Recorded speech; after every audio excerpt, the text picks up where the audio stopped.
As we all read in the news today, a couple more banks were forced to close their doors by the federal government. Now, before we get into this and before I even plug my socials, I want to make this clear. I am not a financial advisor. I am not giving you financial advice. I am not telling you what you should or should not do with your money, assets, or investments in any way, shape, or form. This is my opinion on issues. I'm talking as the radio blowhard that I am. This should not be taken as any type of financial advice. In fact, if you are taking financial advice from me, you should probably reevaluate your life. Okay? We good? Cool. Make sure you guys like and subscribe, turn the notifications on, share around if you're feeling generous. You can follow my socials at Caleb Isn't Funny on Twitter and Instagram, Caleb Salvatore Comedy on TikTok. Of course, there's this YouTube channel here. There's my show, That's Based with Caleb Salvatore. It's on outlawstreamers.com. They don't let us post full videos on YouTube, but we do post clips at 10 a.m. Central Standard Time every single day here, so you can get a taste of it. We can't do full episodes on YouTube. You go watch it on Rumble, Spotify, Spreaker, Apple Podcasts, or iHeartRadio. You'll see why. Links are in the description. Again, That's Based with Caleb Salvatore. Excuse me. Sorry, I meant to post this weekend, but I had shows all weekend, and then Sunday, I just went to sleep. I think I got out of bed at like 4 o'clock. I just crashed, man. I am a product of burning the candle at both ends, and I am absolutely guilty of it. So I apologize for that. But here we are. Joe, so yet a couple more banks go under. Over the weekend, since I made the last video, and today, obviously, it's Monday. What day is it? I see my days are screwed up. March 13th. Joe Biden came out and gave a speech on the state of banking in the United States. And I'm not going to play it for you. You can find it all over Twitter. I'll play it on That's Based this Saturday, but I'm not going to play it here. But essentially, so he came out, I was thinking, okay, the president can come out and quell the nation, right? He can quell the nerves of everybody, and he'll make, obviously he's not going to be able to fix it, but, maybe he can come out and calm everyone down, prevent a bigger problem from occurring. And he gave a 4-minute speech where he stroked his ego, blamed Trump, said the banking system was safe with "trust me, bro" as his evidence, and then walked off without taking any questions. Now, they probably didn't let him take questions because they knew he would say something stupid, which I don't blame them for that. Say something stupid that would create even more panic. Like, I don't blame him for that. Or I don't blame them for that, for not letting him take any questions. Because, first off, he sounded like he was slurring his speech the entire time. Does this guy have, like, a brain tumor? I'm not even kidding. The guy looks bad. Physically, mentally, spiritually, looks bad right now. He looks rough. He sounds rough. It's almost like you took an early onset dementia patient and gave him the most stressful job in the world. And then pumped him up full of a bunch of drugs every time he needs to go out and talk to people. Guys, it's elder abuse. Let's just call it what it is. He did say no one is above the law, which is, I wasn't aware Hunter Biden changed his name to No One. That's news to me, too. But no, so his speech, listen to me. And again, not a financial advisor, not giving financial advice. If you look into what Silicon Valley Bank was into, and we will get deep into it this Saturday on That's Based with Caleb Salvatore, Rumble, Spotify, Spreaker, Apple Podcasts, iHeartRadio. If you look at what SVB was into, Silicon Valley Bank, they were into like weird cryptocurrencies, shady tech startups. They didn't have a risk management department. There's a lot of problems in this country, and I'm not trying to play this off because it was a huge meltdown. This is a big deal. This is bad. I'm not trying to downplay this. And honestly, I have no incentive to downplay this. I should be like if I wanted to help my brand and get more shares and clicks and likes and everything, I would go out and say, "Oh, the sky is falling." I'd be Chicken Little with my head cut off, running around screaming about how it's the end of days, stock up on gold and silver, take all your money out of the bank, get ammunition, canned food, etc. I'm not saying that because I don't know if it's that bad yet. I really don't. I think people should be prepared anyway, but I'm not going to come out and do that. That's sexy though. That sells, that gets shares, that gets people talking. But so I have no incentive to downplay this. In reality, most banks are not engaging in the type of activity that these banks that you're seeing crash are. Like your local like private banks or the bigger ones, they're not doing this kind of stuff. This is You had, I mean, SVB was obviously the most extreme case of it, but I mean, you had banks that were just behaving rather recklessly and prioritizing woke politics and virtue signaling over actually running their business. And it bit them in the ass. And that's exactly what happened here.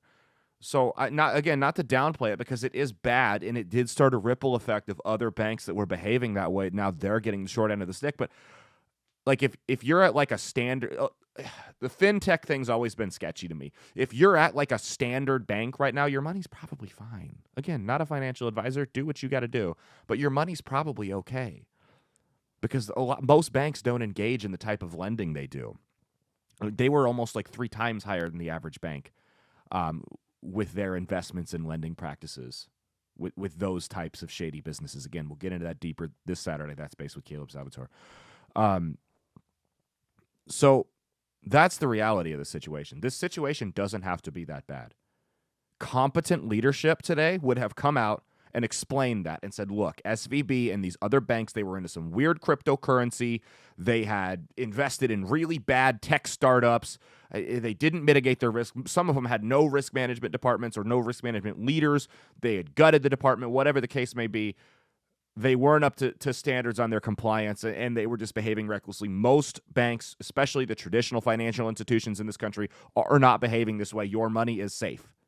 Your money should be safe as long as you stay calm, because now the problem is he came out and basically said, it's all good, trust me, and didn't provide any context. See how long that took me to provide the context there? Like 2 minutes. 2 minutes, and that was riffing off the dome. Like that's just stuff that I know and I've learned about this. Imagine if they came out with like a prepared spreadsheet, talking points, all that. He could have calmed the national fears, but instead he just came out and said, it's fine, trust us. Which is, in turn, no one trusts them. In turn, what that's going to do is now these banks that would otherwise have been safe, and otherwise, I mean, they didn't have these bad investments. They had good-sized risk management departments. They were doing everything, or almost everything, up to par that they were supposed to be doing. They weren't invested in, Dogecoin or whatever. Now these banks, their customers are going to go pull their money out because they're scared, and you're going to get a run on the banks. So the president, when he could have just come out and actually broke down the issue, I'm sure he had to go do something with Ukraine. When he could have come out and broke down the issue and showed people, hey, this is why this isn't going to be like 2008. This is why your money, this is not going to be like the Great Depression. This is why your money is safe. If he would have come out and done that, now not everyone would have believed him. It wouldn't have calmed everyone, because they've done nothing but destroy their credibility over the last 3 years. But some people, at least it would have been a valiant effort, and no one could fault him for that. Some people would have been like, okay, I don't need to go withdraw all my money. And it may not seem like a big deal, but I mean, think about it. If you've got thousands of customers and they each have like the average is like $5,000, and they go pull for their balance and they go pull all that money out, that's going to hurt these banks. And you can like banks, you can hate them, whatever, but unfortunately, they are necessary for this economy. And like I said in the last video, this system is incredibly fragile. And when you have a president who comes out and doesn't explain things to you and just basically says, trust me on this one, you risk breaking that fragile economy. You risk breaking the fragile system that we exist in. Competent leadership would have realized that this required more than a 4-minute and 21-second speech with no questions. Don't send Biden out, send someone else. But they didn't do that. And now they've made it's a bad situation. You had the second largest bank collapse since 2008. It's a bad situation. I'm not downplaying it again. But it's a situation that could have been managed. Now that they've gone out and acted irresponsibly and done nothing to quell the nerves of the public, who knows? The chips will fall where they may. Because, and the biggest problem is, like I said, over the last 3 years, they have done nothing but diminish their credibility with the American people. Nobody trusts them, especially not this administration. Just like the medical community's in. No one trusts these guys anymore. So even if they did come out and they did break it down, you'd still have 25 to 30% of the population. It's like, I don't trust you, man. I don't trust anything that comes out of your mouth. And why should they? Everything they've said has been a lie. Everything they've said has been a lie. So why should they believe them now? I do think it's irresponsible. There's a lot of people, because I'm like right wing, right? I'm unapologetically conservative. I say I got some liberal. I have some liberal stances, but I'm mostly conservative. We're all on the same team here.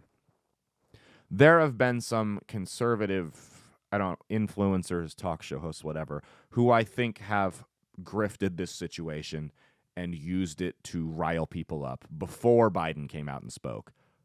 Tried to make it seem like it was this economic downfall, because, like I said, that gets clicks. I have no incentive to tell you this isn't as bad. I'm not covering for Biden. I freaking hate Biden. I can't stand him.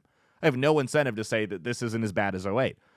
But I think a lot of people have, and I also think that's irresponsible. Because, I mean, if you've got thousands and thousands of followers, or tens of thousands, millions, whatever, of followers, and you're out there trying to rile people up, this can have real economic effects. And I don't think they should be censored. You have a right to say what you want to say. But I'm asking for responsibility on our side here as well. Don't rile people up, because that's not what's like. If you're just report the facts. Don't go out and say that this is the next, because there were people saying this is the next '08 before Biden came out and just made this worse. Now you might have an argument. But before that, all you were doing was adding to the chaos. And I don't think that's responsible. Again, don't think it should be censored. I just think being the media, we have certain journalistic integrity rules that we should be following. I don't know.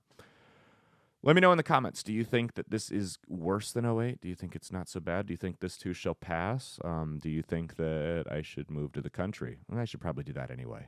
I think I'm going to move to the country and get away from the downfall of civilization. I think I'm going to do that anyway. Next year, I think that's the move. Next year, I'm getting out of the city. I think that's the I got to pay for a wedding first. If you want to help me pay for the wedding, make sure you follow this show. Right here on YouTube. Subscribe, like, turn your notifications on, share around. I want to monetize this. Get a little bit of extra money coming, you know what I'm saying? You can follow my socials at Caleb Isn't Funny on Twitter and Instagram, Caleb Salvatore Comedy on TikTok. Follow my show, That's Based with Caleb Salvatore. It's on Rumble, Spotify, Spreaker, Apple Podcasts, and iHeartRadio. All links are in the description. Again, That's Based with Caleb Salvatore. I'll be on the Anthony Rogers Show tomorrow at 8:30 Central Standard Time live. I think he's back on YouTube. If not, he's on Roku and Rumble and all that stuff. You can go check him out there. I think he's on Facebook, whatever. Let me see if I can get him kicked off Facebook. Let's do that. Yeah, make sure you guys follow me on all that. Website's almost done. Almost done. I actually got a little bit of work on that, as busy as I was this weekend. I got a little bit more work on that. We got merch, too. Merch is coming. It'll be fun stuff, too, not just your basic bitch merch. So thank you guys so much. Cheat on your taxes, not your spouse. Peace out, and stay based.